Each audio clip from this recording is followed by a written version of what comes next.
জানিয়ে দেব এই মুহূর্তে হাতে পাওয়া সর্বশেষ গুরুত্বপূর্ণ আপডেট বাংলা সংবাদ। শুরুতেই জানাবো, নির্বাচনকে দীর্ঘায়িত করে ষড়যন্ত্র চলবে না বলে মন্তব্য করেছেন বিএনপির স্থায়ী কমিটির সদস্য আমির খসরু মাহমুদ চৌধুরী। তিনি বলেছেন, আগে থেকে বলে দিচ্ছি, বড় বড় স্বৈরাচারকে দেশের মানুষ বিতাড়িত করেছে। ওই প্রক্রিয়ায় ভিন্নরূপ বহুরূপে ভাব দিয়ে আর কোনো স্বৈরাচারকে থাকতে দেব না। ভোট ও নির্বাচন দিতে হবে, দেশের মানুষ তাদের প্রতিনিধি বাছাই করবে। নির্বাচনকে দীর্ঘায়িত করে ষড়যন্ত্র চলবে না। এবারে জানাবো, শেখ হাসিনা পালালেও সামনে আরেকটি বড় যুদ্ধ। গণঅভ্যুত্থানে শেখ হাসিনা পলায়নে বাংলাদেশের মানুষ স্বৈরাচার মুক্ত হলেও এখনও নেতাকর্মী এবং দেশবাসীর সামনে আরেকটি বড় যুদ্ধ রয়েছে বলে মনে করেন বিএনপির ভারপ্রাপ্ত চেয়ারম্যান তারেক রহমান। জানাবো, আওয়ামী লীগের চ্যাপ্টার ক্লোজ জামায়াতের আমির। আওয়ামী লীগের চ্যাপ্টার ক্লোজ হয়ে গেছে বলে মন্তব্য করেছেন জামায়াতের আমির ডাক্তার শফিকুর রহমান। সোমবার বিকেলে ঠাকুরগাঁও জেলা জামায়াতের আয়োজনে সরকারি বালক উচ্চ বিদ্যালয় বড় মাঠে কর্মী সম্মেলনে প্রধান অতিথির বক্তব্যে এসব কথা বলেন তিনি। এদিকে টঙ্গীতে বিএনপি দুগ্রুপের সংঘর্ষ। গাজীপুরের টঙ্গী বিসিক এলাকায় একটি ঔষধ কারখানার পরিত্যক্ত মালামালের ব্যবসাকে কেন্দ্র করে স্থানীয় বিএনপির দুপক্ষের মধ্যে সংঘর্ষের ঘটনা ঘটেছে। এতে বেশ কয়েকজন গুরুতর আহত হয়েছেন। এবারে থাকছে, আওয়ামী লীগের লোকজন পরিস্থিতি ঘোলাটে করবার চেষ্টা করছে। বিএনপির কেন্দ্রীয় কমিটির ঢাকা বিভাগীয় সাংগঠনিক সম্পাদক শামাওয়াত ইসলাম বলেছেন, এখনও ষড়যন্ত্র চলছে, ষড়যন্ত্র থেমে নেই। ফ্যাসিবাদের দোসর আওয়ামী লীগের লোকজন আশেপাশে অবস্থান করে পরিস্থিতি ঘোলাটে করবার চেষ্টা করছে। এই পরিস্থিতি মোকাবেলা করতে হলে সবাইকে ঐক্যবদ্ধভাবে সজাগ থাকতে হবে। সোমবার দুপুরে ফরিদপুরের নগরকান্দা ও সালথা উপজেলায় অসহায় ও সুবিধাবঞ্চিত প্রায় ৫,০০০ মানুষের মাঝে কম্বল বিতরণ অনুষ্ঠানে তিনি এসব কথা বলেন। এবং সর্বশেষ জানাবো আন্তর্জাতিক সংবাদ। কৃষক বিদ্রোহে অচল ভারতের পাঞ্জাব ২০০ ট্রেন বাতিল। দাবি মানেনি কেন্দ্র, এমনকি আলোচনাতেও বসেনি। নিজেদের দাবি দেওয়া নিয়ে তাই পাঞ্জাব অবরোধ ডেকেছিলেন কৃষকরা। সোমবার সেই অবরোধের প্রভাব পড়ল রাজ্যটির বিভিন্ন জায়গায়। এমনকি কৃষকদের বিক্ষোভের কারণে ২২১টি ট্রেন বাতিল করা হয়েছে। অবরুদ্ধ রয়েছে রাস্তাঘাটও।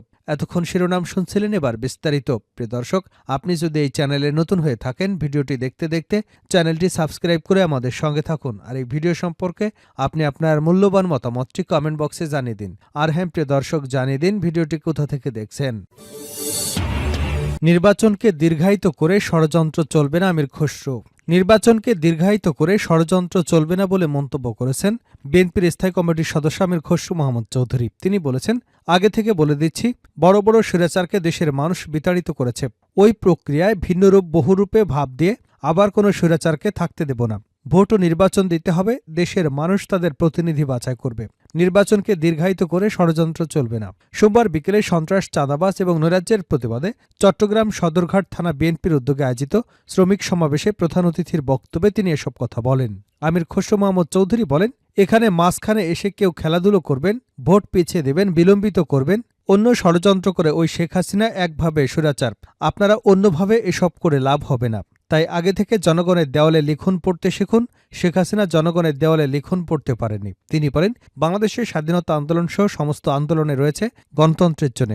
একই কারণে এরশাদের বিরুদ্ধে আন্দোলন হয়েছে, শেখ হাসিনার বিরুদ্ধেও আন্দোলন হয়েছে একই কারণে। তিনি আরও বলেন, দেশের মানুষ জীবনের নিরাপত্তা চায়। তাই কিছু মানুষ সিদ্ধান্ত নেবে দেশ কোন পথে যাবে, সেটা কি জনগণ গ্রহণ করবে? যত সংস্কার প্রয়োজন তত সংস্কার দেশের সংসদে ইনশাল্লাহ। বিএনপি এবং সহযোগীরা আগামী সংসদে সব সংস্কারের ৩১ দফার মধ্যে আছে।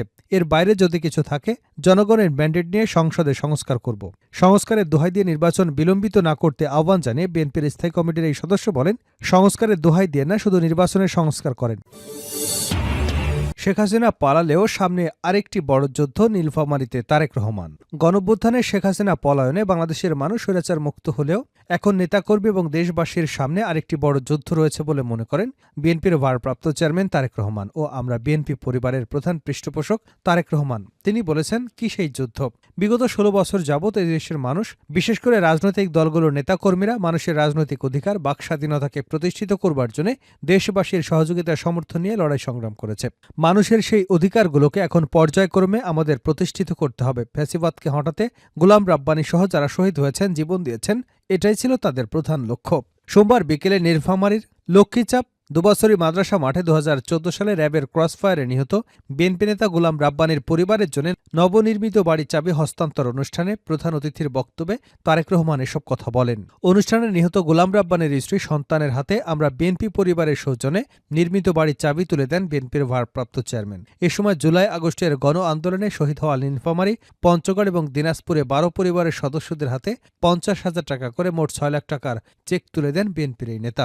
ক্ষমতাচ্যুত আওয়ামী সরকারের দুঃশাসনের চিত্র তুলে ধরে তারেক রহমান বলেন, আমাদের ভাই গোলাম রাব্বানী, তার সঙ্গে কি হয়েছে, কিভাবে মানুষটিকে হত্যা করা হয়েছে, কিভাবে তার পরিবার নির্যাতিত হয়েছে, এসব কিছুই আপনারা জানেন, কারণ আপনারা এই এলাকারই মানুষ। গোলাম রাব্বানী শুধু একজন নয়, গত 16 বছরে সমগ্র বাংলাদেশে এরকম হাজারো গোলাম রাব্বানীকে হত্যা করা হয়েছে এবং লাখ লাখ পরিবারকে নির্যাতন করা হয়েছে।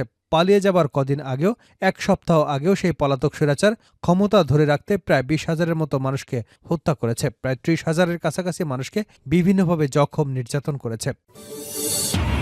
আওয়ামী লীগের চ্যাপ্টার ক্লোজ, জামায়াতের আমির। আওয়ামী লীগের চ্যাপ্টার ক্লোজ হয়ে গেছে বলে মন্তব্য করেছেন জামায়াত ইসলামের আমির ডাক্তার শফিকুর রহমান। সোমবার বিকেলে ঠাকুরগাঁও জেলা জামায়াতের আয়োজনে সরকারি বালক উচ্চ বিদ্যালয় মাঠে কর্মী সম্মেলনে প্রধান অতিথির বক্তব্যে তিনি এসব কথা বলেন। ডাক্তার শফিকুর রহমান আরও বলেন, ডামি সরকার হওয়ার কারণে আওয়ামী লীগ এক ফুৎকারেই উড়ে গেছে। তাদের শাসনামলে হওয়া গুনখুম লুটপাটের বিচার করে পাচার হওয়া অর্থ ফেরত আনতে হবে। প্রতিবেশী দেশ হিসেবে ভারতকে সীমা লঙ্ঘন না করবারও আহ্বান জানিয়েছেন জামায়াতের আমির। বলেন, ভারত যেন বাংলাদেশের অশান্তির কারণ না হয়। 1972 সাল থেকে জুলাই অভ্যুত্থান পরবর্তী বাংলাদেশ সংগঠিত হবার অপরাধে তদন্ত সাপেক্ষে শ্বেতপত্র প্রকাশ করতে হবে। আওয়ামী লীগ সংখ্যাগুরু ধোয়া তুলে ফায়দা লুটে সংখ্যালঘুদের সর্বনাশ করে ইসলামপন্থীদের উপর দায় চাপিয়েছে। সমতার ভিত্তিতে সব জেলার উন্নয়ন করতে হবে মন্তব্য করে তিনি বলেন, ঠাকুরগাঁও মেডিকেল কলেজ, প্রকৌশল বিশ্ববিদ্যালয়, পাবলিক বিশ্ববিদ্যালয় নেই, এটি বৈষম্য করা হয়েছে। আগামী একনেকে অনুষ্ঠানে ঠাকুরগাঁওয়ের জন্য যে কোনো একটি প্রকল্প বাস্তবায়নে গুরুত্ব দিতে হবে। টঙ্গীতে বিএনপি দুগ্রুপের সংঘর্ষ।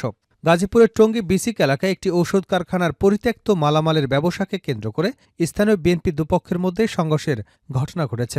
সোমবার দুপুর 1টার দিকে বিসিকের পানিট্যাঙ্কি এলাকায় রেডিয়েন্ট ফার্মাসিউটিক্যালস কারখানার মালামালকে কেন্দ্র করে ঘটনা ঘটে। এতে অন্তত 4 জন আহতের খবর পাওয়া গেছে। বিএনপি নেতাকর্মী এবং স্থানীয় সূত্রে জানা যায়, সোমবার দুপুর 1টার দিকে কারখানাটির পরিত্যক্ত মালামাল নামাচ্ছিলেন টঙ্গী পূর্ব থানা বিএনপির সাবেক সাধারণ সম্পাদক গাজী আলাউদ্দিনের লোকজন। এ সময় তাদের কাজে বাধা দেন স্থানীয় 43, 44 এবং 45 নম্বর ওয়ার্ড বিএনপি এবং অঙ্গ সংগঠনের নেতাকর্মীরা। এ নিয়ে দুপক্ষের মাঝে উত্তেজনা দেখা দেয়।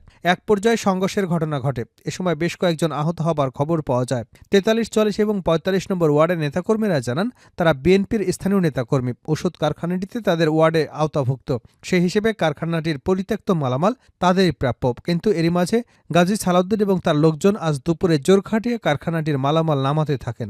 এ সময় বাধা দিলে তাদের উপর অতর্কিত হামলা চালায় সালাউদ্দিনের লোকজন। এ সময় ওমর ফারুক সোহান, সাব্বির রনিসহ ওয়ার্ড পর্যায়ের কয়েকজন নেতাকর্মী গুরুতর আহত হন। কৃষক বিদ্রোহে অচল ভারতের পাঞ্জাব, 200 ট্রেন বাতিল। দাবি মানেনি কেন্দ্র, এমনকি আলোচনাতেও বসেনি। নিজেদের দাবি দেওয়া নিয়ে তাই পাঞ্জাবে অবরোধ রেখেছিলেন কৃষকরা। সোমবার সেই অবরোধের প্রভাব পড়ল রাজ্যটির বিভিন্ন জায়গায়। এমনকি কৃষকদের বিক্ষোভের কারণে 221টি ট্রেন বাতিল করা হয়েছে। অবরুদ্ধ রাস্তাঘাটও। সংযুক্ত কিষাণ মোর্চা এবং কিষাণ মজুমদার মোর্চার ডাকে আবারও রাজপথে নেমেছেন কৃষকরা। দুই সংগঠন আগেই জানিয়েছিল, সোমবার সকাল 7টা থেকে বিকাল 4টা পর্যন্ত তারা অবরোধ পালন করবেন। চিকিৎসা সহ জরুরি পরিষেবার ক্ষেত্রে ছাড় দেওয়া রয়েছে। জানা গেছে, সোমবার সকাল থেকেই পাঞ্জাবের বিভিন্ন জায়গায় জড়ো হতে থাকেন কৃষকরা। জলন্ধর দিল্লি জাতীয় সড়ক, অমৃতসর দিল্লি হাইওয়ের উপর বসে পড়েছেন তারা। ফলে এসব রাস্তায় যান চলাচল বন্ধ।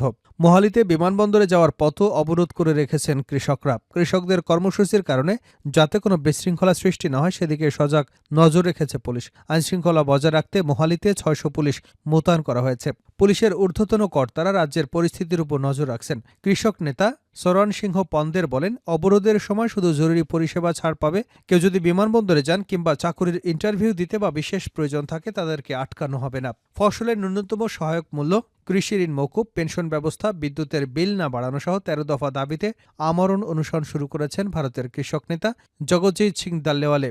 আজ তার অনশন 34 দিনে পড়েছে। জানা গেছে, ডাল্লেওয়ালের শারীরিক অবস্থা সংকটজনক, আর তাই তার পাশে দাঁড়িয়ে কেন্দ্র সরকারের উপর চাপ বাড়াতে আজ থেকে অবরোধ কর্মসূচি শুরু করেছেন কৃষকরা। গত 13 ফেব্রুয়ারি থেকে দিল্লি সংলগ্ন পাঞ্জাব, হরিয়ানার শম্ভু এবং খানাউড়ি সীমানায় অবস্থান নিয়েছেন কৃষকরা। তবে ২৬শে নভেম্বর জগজিৎ সিংহ পাল্লেওয়াল আমরণ অনশন শুরু করবার পর আন্দোলন নতুন করে উজ্জীবিত হয়ে ওঠে। এর আগে কৃষকরা রেল রোকো কর্মসূচি দিয়েছিলেন।